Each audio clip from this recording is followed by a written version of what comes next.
Antonio Brown. For years, he was one of the most electrifying players in the NFL. Unstoppable on the field, but controversial off it. His name became synonymous with drama, and media headlines labeled him toxic, volatile, and self-destructive. But is that really the full story? Today, we're uncovering the personal battles, the mental health struggles, and the hidden details that many never saw. Could it be that Antonio Brown, once the NFL's most hated player, was misunderstood all along?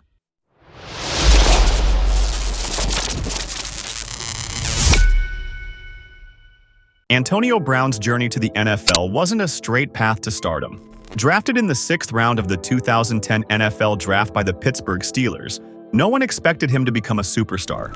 In fact, many overlooked him entirely. But Brown's relentless work ethic, his speed, and his incredible playmaking ability set him apart early on. Brown's climb wasn't easy. Early in his career, he was buried in the Steelers' depth chart. But behind the scenes, he was outworking veterans and proving himself in practices. In his rookie season, he showed flashes of brilliance, but it wasn't until 2011 that he broke out, catching 69 passes for over 1,100 yards, becoming the first player in NFL history with over 1,000 receiving and return yards in the same season. Antonio Brown's chemistry with quarterback Ben Roethlisberger became legendary. Together, they formed one of the most dangerous passing duos the NFL has ever seen. From 2013 to 2018, Brown dominated the league, racking up over 11,000 receiving yards and 74 touchdowns. He wasn't just a star, he was unstoppable. But as Antonio Brown's star rose, so did the pressure. And while his talent shined on the field, behind the scenes, something darker was brewing. By 2017, rumors of tension within the Steelers' locker room started to emerge. The dynamic between Brown and Roethlisberger, once one of the strongest in the league, began to fracture. Brown, a player who prided himself on being the best, started feeling disrespected and underappreciated. In fact, it wasn't just Roethlisberger.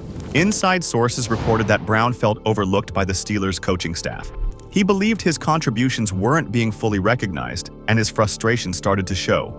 During a 2017 game against the Ravens, cameras caught Brown having a sideline meltdown after Roethlisberger missed him on a pass. It wasn't just an outburst, it was a sign of the growing rift between the two stars. Roethlisberger, known for his candidness, didn't shy away from publicly criticizing Brown. After games, he'd question Brown's routes and effort, comments that Brown took personally. Brown felt singled out and betrayed, while the public saw his frustrations as ego-driven. What was missed in the headlines, though, was how much Brown valued respect and how much he felt it slipping away. In 2018, things came to a head. Brown missed practices, got into heated exchanges with teammates, and was eventually benched for the final game of the season, a shocking decision for a player of his caliber. But for Brown, this wasn't just about football anymore. His frustrations were deeper, and his falling out with Roethlisberger was just the beginning of what would become a very public downward spiral. After his dramatic exit from the Steelers, Antonio Brown was traded to the Oakland Raiders in 2019.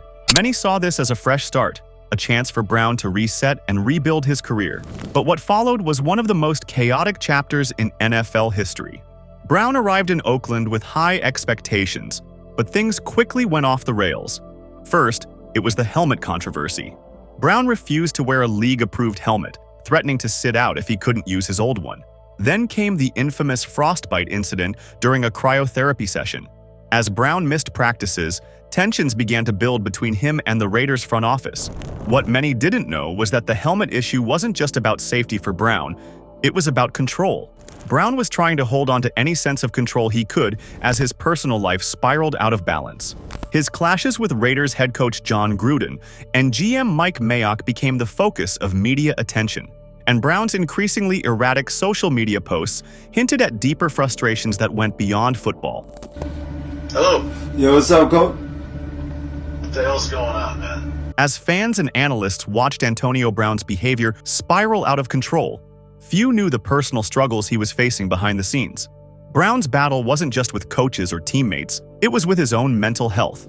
Brown later opened up about the emotional toll of being in the spotlight. The pressure to perform, the constant media scrutiny, and unresolved past trauma were all weighing him down. Teammates have since admitted that, in hindsight, Brown needed help, not judgment. His erratic behavior was often dismissed as ego, but it was in reality a sign of a man on the brink of a mental health crisis. Brown's constant need to be in control of his image, combined with the overwhelming pressure of being an NFL superstar, created a situation where his personal battles began to spill into his professional life. Mental health in professional sports is rarely discussed, but for Brown, it was at the heart of everything. After being released by the Raiders, many thought Antonio Brown's career was over. But in 2020, Tom Brady extended a lifeline, bringing Brown to the Tampa Bay Buccaneers for a shot at redemption. It was a controversial move, but one that paid off. Brown played a key role in helping the Buccaneers win Super Bowl 55, even scoring a touchdown in the big game. For a moment, it seemed like Brown had found his redemption. The narrative shifted. Brown wasn't the villain anymore. He was the comeback story. But, as we've seen time and again, Brown's story was far from over. Just a year after his Super Bowl redemption, Antonio Brown shocked the world again, this time for all the wrong reasons. During a game against the New York Jets in 2021, Brown did something no one saw coming. In the third quarter, he ripped off his jersey, waved to the crowd, and walked off the field. The footage went viral instantly. Fans, players, and coaches were left in disbelief. What many didn't know was that Brown had been dealing with lingering injuries, personal frustrations with the team, and his mental health was still under immense strain. To some, this was the moment Brown finally snapped under pressure. To others, it was just another sign of his unraveling. So, was Antonio Brown truly just a villain? The headlines certainly made him out to be one. But when we look back at his career, it becomes clear that his story is one of talent, pressure, and personal battles. Brown's mental health struggles, public scrutiny, and conflicts all contributed to the downfall of one of the most talented players of his generation. It's easy to judge someone from the outside, but Antonio Brown's story reminds us that there's often more than meets the eye. Yes, his actions were controversial, but perhaps they were also a cry for help, a man struggling under the immense weight of expectations. Was Antonio Brown misunderstood? We'll let you decide. What do you think? Was Antonio Brown truly the villain the media made him out to be? Or was there more to his story than we realized? Let us know in the comments below, and don't forget to subscribe for more untold stories from the NFL.